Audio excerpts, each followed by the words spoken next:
Hi everyone, welcome back to John Florio channel. I am Mary and I'm here to talk about John Florio. We have come now to the end of this long journey on Lost, Lost. I have shown you the main sources of this play, which are John Florio and Giordano Bruno. Now, Lost is generally considered a play with no literary source. Instead, I have shown you that thanks to John Florio and Giordano Bruno, it is possible to understand the characters of the play, the plot of the play, the topics the Shakespeare shows in the play against pedantry, science and patriotism. I have also shown you that these sources are generally not included by Shakespeare scholars, leaving a void in the comprehension of this play. But why they do that? The main reason why Shakespeare scholars prefer to not include John Florio and Giordano Bruno as main sources of Lost is they prefer to describe John Florio as the silly pedant the Shakespeare loved to mock in Lost, the pedant Holofernes. But we have seen that the truth is different. These are not facts. These were opinions that have been written and told so many times throughout the centuries that they have become the truth. But truth is that we have Florio's style, Florio's works and his life in Lost. Second reason is that they couldn't explain how Shakespeare was able to read a work like The Candle Bearer, written by Giordano Bruno, a comedy written in vernacular Italian and Neapolitan dialect. And if they use Giordano Bruno, Candle Bearer, they use John Florio as intermediator.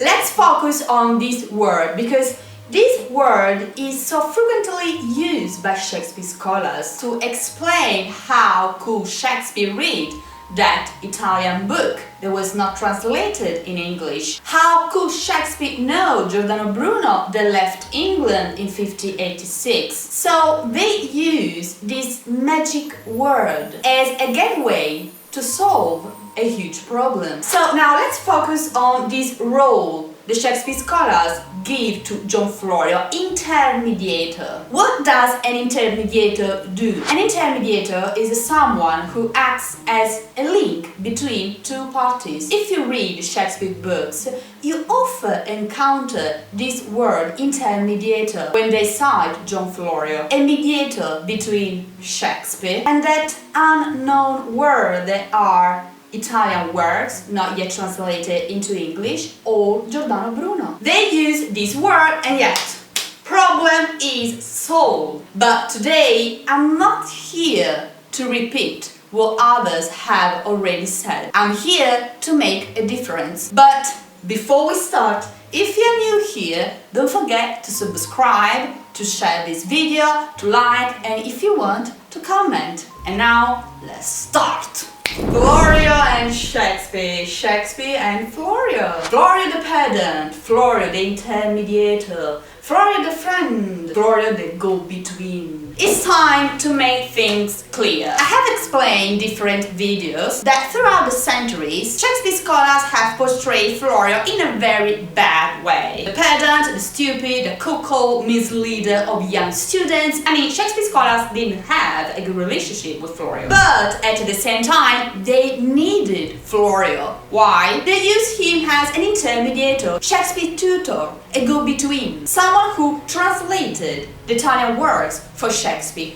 those works that Shakespeare used for his plays. Da Porto, Bandello, Cinzio, Grotto, Boccaccio, Ariosto, Aretino, and so many others. Is this vision possible? Could Florio be Shakespeare's greatest enemy, someone that Shakespeare loved to mock and considered stupid, and at the same time his greatest friend, tutor and personal translator? Sorry, but this is because first, they had literally erased the real life and personality of John Florio to rise Shakespeare to the stars. Second reason, you can't use Florio as jolly card. Every time you need to explain how could Shakespeare read that Italian work, or how could Shakespeare know Giordano Bruno, or how could Shakespeare know Italy so well. Why they can do that? It's very simple. Why had John Florio to spend so much time with Shakespeare? Why he had to translate Italian books for him? Why he had to teach him Italian or talk to Shakespeare about Giordano Bruno? Why he had to translate Giordano Bruno's comedy for Shakespeare? Why he had to do all this without any remuneration, without any income? Didn't Florio have a life? I mean, at some point he had a wife, children. Jesus, he couldn't spend all day with Shakespeare and teach Shakespeare how to write or what to write. There is one word that has never been used and will probably never be used because they are so scared to say it. And it's collaboration. If there is so much John Florio in Los Labos Lost or Giordano Bruno, it's not about being an intermediator. It's not about being the friend who discuss about Bruno with Shakespeare. It's about co-authorship. It's about collaboration. Florio began working in theatre since 1578, more than 10 years before Shakespeare arrived in London. He collaborated with London's greatest actors, Richard Tarleton, John Bentley, Robert Wilson. Why? Because he had a knowledge of Italian literature and Italian theatre that none had at the time. And we know that Shakespeare collaborated. It has been proved that he wrote many plays in collaboration with other dramatists. So why can't we say that Shakespeare also collaborated with John Florio? Why we have to portray Florio as the stupid, silly pedant just to explain that there are his fingerprints in Shakespeare's plays, and that the real explanation will be they wrote it together. Truth is that this mudslinging, matched with the term intermediator, is a facade used to hide the fact that Florio was writing plays with Shakespeare. This would really explain why we have so much Florio in some Shakespeare's plays, why we have so much Giordano Bruno in Shakespeare's plays. To talk about an intermediator doesn't make any sense. According to some Shakespeare scholars, Florio-Shakespeare relationship was something like this.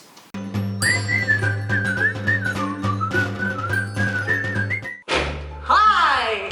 Hi. Listen, I need a play. What do you mean? Translate me an Italian one. But why Italian? Can't you? This book, for example. Yes, that seems great. It's the camera. Yeah, I know the camera. He's a great author. Boccaccio. The camera is the book. Yeah, whatever, translate it. Tomorrow, 5 p.m. Bye.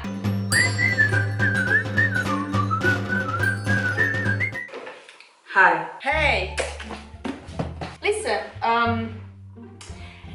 I need an Italian setting for a play. Why? Venezia, Verona, love Italy. Yeah, but why not something that you actually know?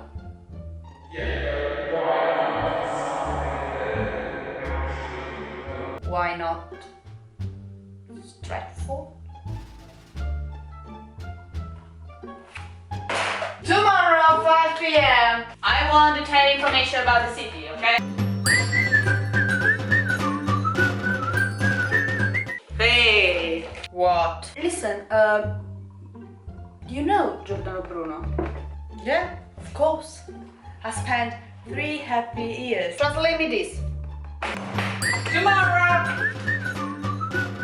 So, truth is that they simply wrote together. My point is, it is time to accept the fact that Shakespeare was no god, someone who acquired all this knowledge thanks to intermediators. He was an author who had a great talent and collaborated extensively during his career with some dramatists, and among them, John Florio. Stay resolute. Bye.